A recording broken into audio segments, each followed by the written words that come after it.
Hi everyone, it's Dina and I'm back again today with another casual beading tutorial.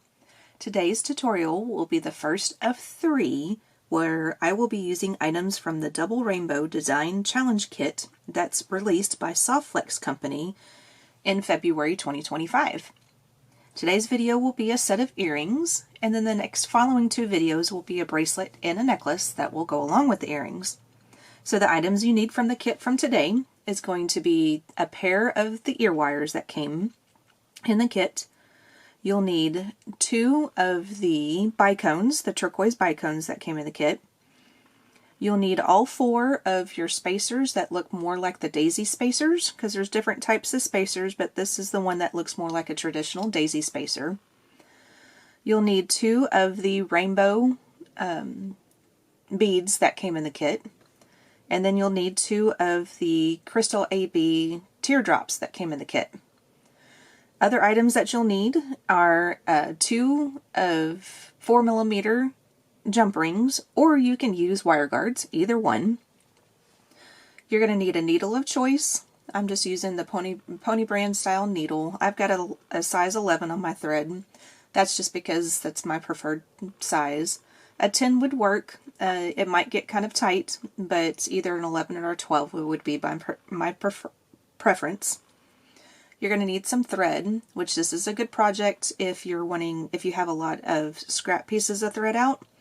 This is a good project for that because you're only going to need about 8 inches or so per earring. You're also going to need some seed beads. I'm using Miyuki 11-0 seed beads today. This is the matte white color. The Miyuki number is 402F, and that's the 11-0s. Then you're just going to need 2 8-0s. This one is the matte crystal 8-0 in Miyuki, and then the Miyuki number is 131F. So go ahead and get some thread on your needle, get your supplies out, along with your bead on it board. Meet me back, and then I'll show you that first step. Alright, so now that we have all of our supplies out and ready to go, first step we're going to do is we're going to start off doing the double right angle weave in between the crystal right here and the rainbow combination of beads down here. So we're going to start off with that, so pick up 4 of your 11-0s and bring that down to the end. Now you're going to want to leave enough to where you can hang on to the thread down here at the bottom, because you'll come back here at the end of the earring and use this thread to tie off the end. So just go back through that first bead that we added and just the first bead, because we're going to go back through these beads a couple more times. When you pull that down, it should look something similar to that, which is a nice little raw unit.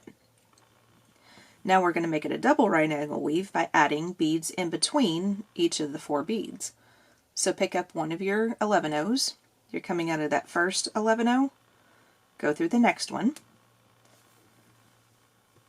and when you pull that tight, it makes it stand out more in almost like a picot fashion in between the beads.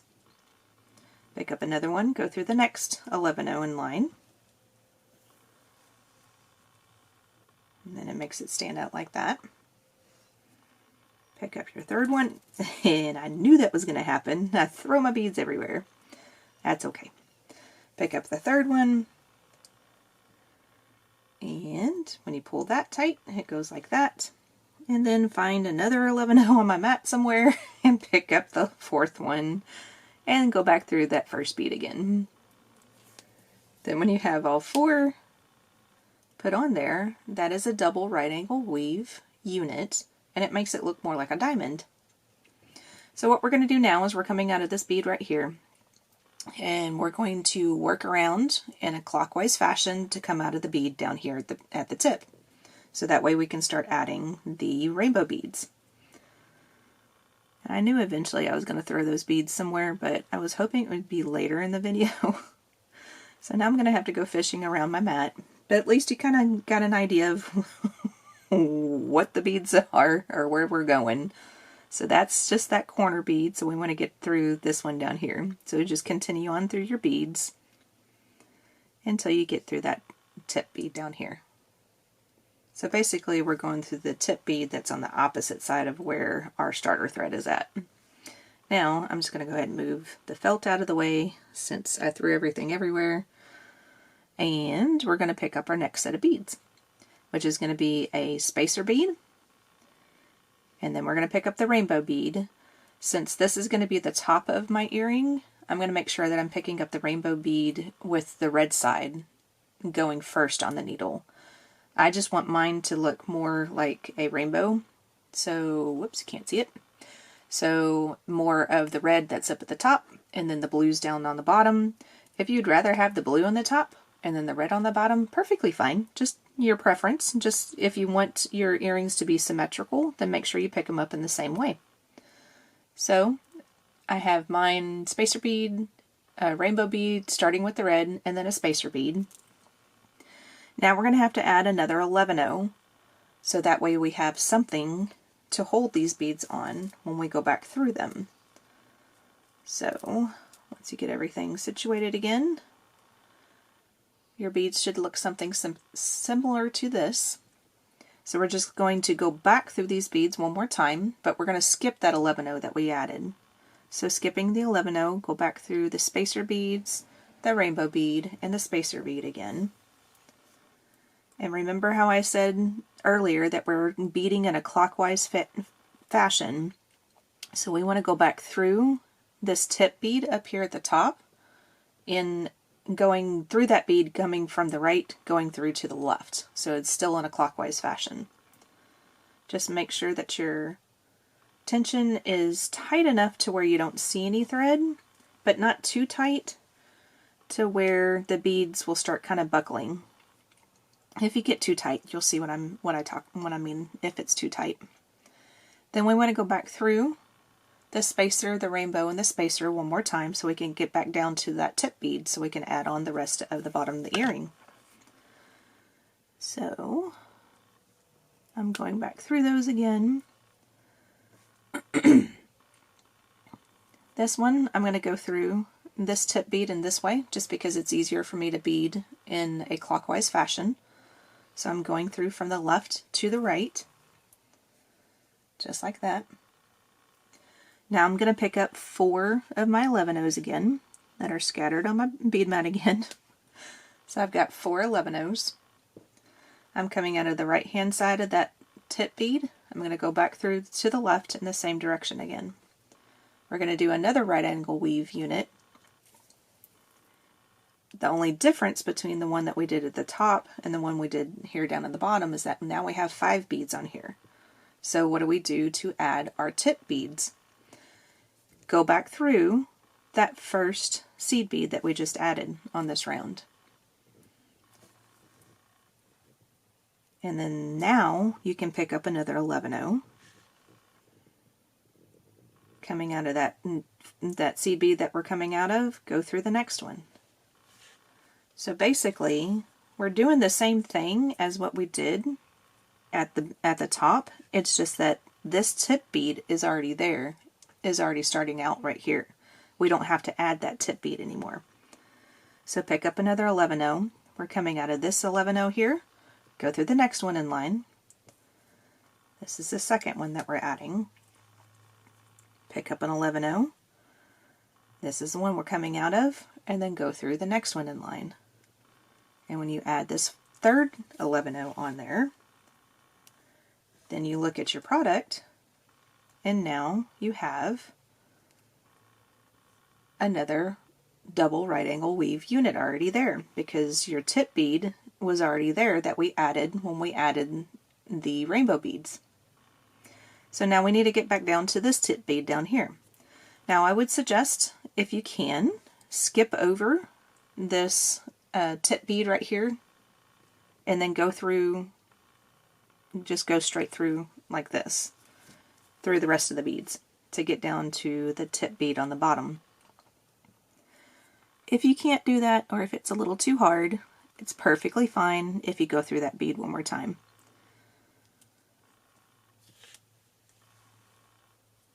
Alright, so now I just went through several beads all at once. So now I'm coming out down here at the bottom.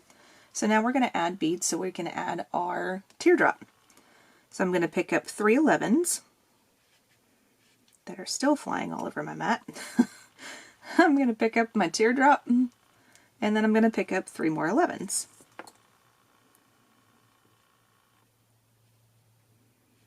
And then once I have that, we're coming out of the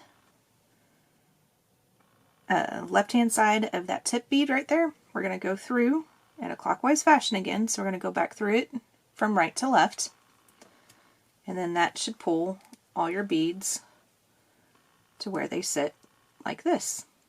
Of course, my tension's not good, so it'll sit something similar to that. So now we're going to tighten this up a little bit. So go back through the first 3 seed beads, and then the teardrop, and then the next 3 seed beads. And then this is where I would suggest to skip that tip bead again. So here's your tip bead, and to get this teardrop fashion to sit in a similar way to the other beads, we want to skip that tip bead and just go back through, once again, the 3 11-O's that are on the left side of the teardrop. Well, and then drop everything. So once you go through those 3 11-O's, it makes it sit more in a similar fashion to the rest of the beadwork. So now that we're done with this, now we need to get ourselves back up here to the top, so that way we can add our bicone and our 8-O, which luckily is sitting right here, which you probably can't see whatsoever, but I do have an 8-O sitting right here. And then we're going to add, after that, we'll tie off and be able to add our jump ring and our ear wire. So we're almost done with our earring already. So we're coming out down here. We're going to go straight through the teardrop again, go back up the 3 11-O's on the right side of the teardrop. Now remember, we're beading in a clockwise fashion, so go through this tip bead from right to left. Continue on through the beads over here on the left hand side, because we want to get up to the rainbow set here in a second. So go through these beads, and then I'm at the tip bead now on the bottom part of the rainbow set. Then we're going to go through the spacer, the rainbow, and the spacer.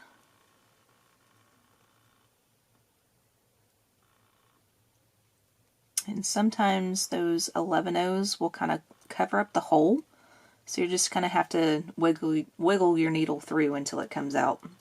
It'll come out, it's just sometimes it's a little tight, and it might be covering up that hole there a little bit, so it's kind of hard to get to sometimes. It'll work though. Just take your time. So we're still beading in a clockwise fashion, so I'm going through that tip bead at the bottom of this double raw unit from right to left. And I'm going to continue through the left hand side to get out through the top of this double raw unit. And then once we're through the top of that, trying to see if I can go through multiple beads at once. There we go. So now we're coming out at the top. Now we're going to add our bicone and our 8-O. So now you can see the 8-O. So I got a bicone and an 8-O. Pulling this down, I'm going to go back through the bicone, skipping over the 8-O, so that way that bead sits more like a picot.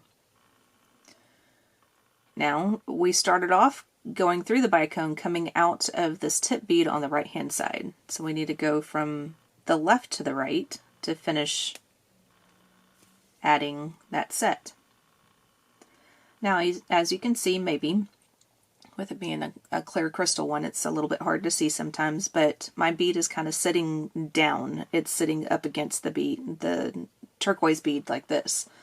I want this one to sit straight up and down like this, so that way we have something that we can add our jump ring with to add it onto our ear wire.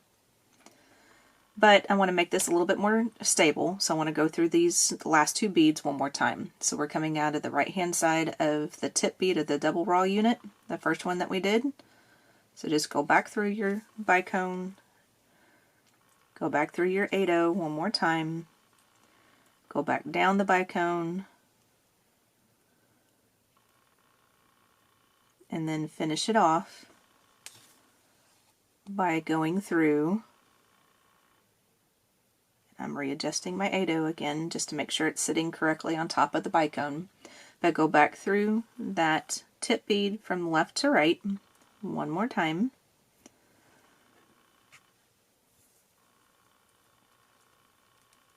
And then that finishes putting everything together. Now the only other thing that I would suggest to do is make sure that your teardrop is facing, is laying down facing you. And to make sure that your 8/0 is in the correct way, you want your 8/0 to be facing in this direction. You don't want your 8/0 to be facing you like this, so you can see the hole. You want your 8/0 to be on the side, like this, and your teardrop to be facing you.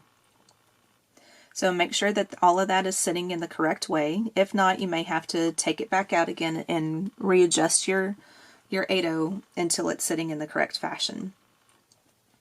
Now we want to get this tied off, so we're coming out of this tip bead over here. We want to just work our way around the right angle weave until we come out in between the tip bead here on the left and this next bead, the bead that's in between the two tip beads.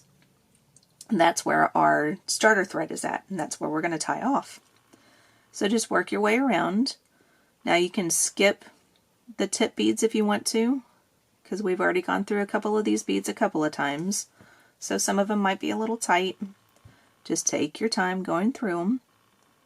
If you need to go through the tip beads because it's a little bit more easier, perfectly fine. Just make it comfortable for yourself. Don't stress out too much about it. Bead weaving and making jewelry is supposed to be fun and not stressful. So definitely make sure you're not stressing about it. Alright, so now I'm sitting right where I needed to be. I'm coming out of that tip bead, and my starter thread is coming out of this next bead. So I'm going to turn my item to the back, and I'm going to tie off. Tie off my thread by, my short thread is in the left hand, my long thread is in the right hand.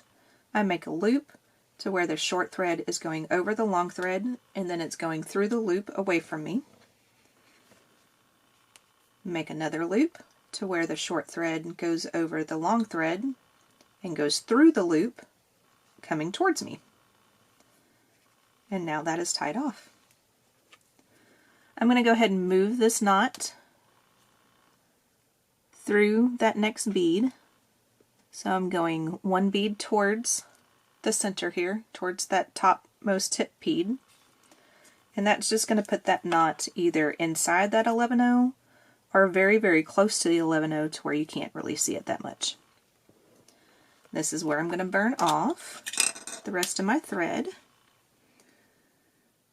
And with it being an earring, you can go pretty close to your product. You just need a little bit of thread balled up so your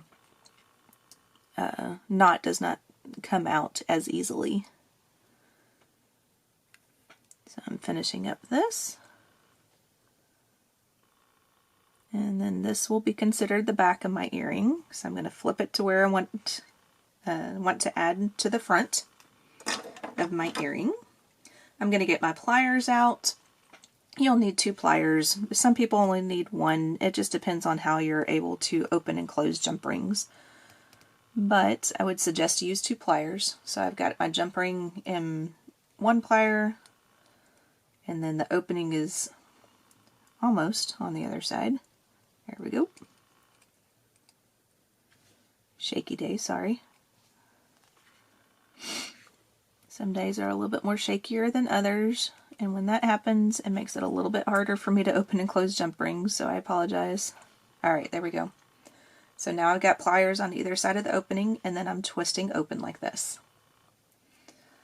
Now, you're going to add your jump ring to your 8/0, and it does have two strands of thread through it. Your jump ring should fit. Don't force it. Just take your time, wiggle it through. And it also depends on if you use what type of 8/0 that you use as well. I probably should have mentioned that at the very beginning. But if you have an 8/0 that has a silver lining in it, sometimes it's a little bit harder to get a jump ring through. Sometimes the Duracoat coating is coated in there. It's like got extra coating on the inside and sometimes it's hard to get a jump ring through as well. So just be cautious about which 8/0 that you use. Make sure, what I would suggest would be to get your 8/0 out and then try to get your jump ring through it without thread going through it. And then you can kind of gauge, okay, this 8/0 should go through the jump ring even though there's thread through it and everything. So just kind of play with it and all. I'll put that information down in the comments, or not in the comments, in the information of the video, so that way if you're reading all that information before I say this, 18 minutes into the video, then hopefully you'll see that first. So I'm going to go ahead and add my ear wire. Like I said, this is going to be the front of my earring, so I'm just going to go ahead and put on the ear wire to where the back is towards the back. And then I'm going to grab onto that jump ring again and try to twist that closed before I start shaking too much. Didn't make it. That's okay. Those of us... Don't get off that 8/0. Come on, you can do this. Those of us that have a trimmer, we know the struggles. Alright, so we're going to close that jump ring back up, and all I'm doing is just making sure that the jump ring is actually closed all the way. And then usually what I do is take my jump ring and kind of just twirl it a little bit until the opening of the jump ring is either inside that 8/0 or it's close to it. It's still going to move around no matter what, but at least it's closer to the 8/0 and you won't see that opening. So after that, you now have a pair of earrings made. Alright, so here's your set of your earrings.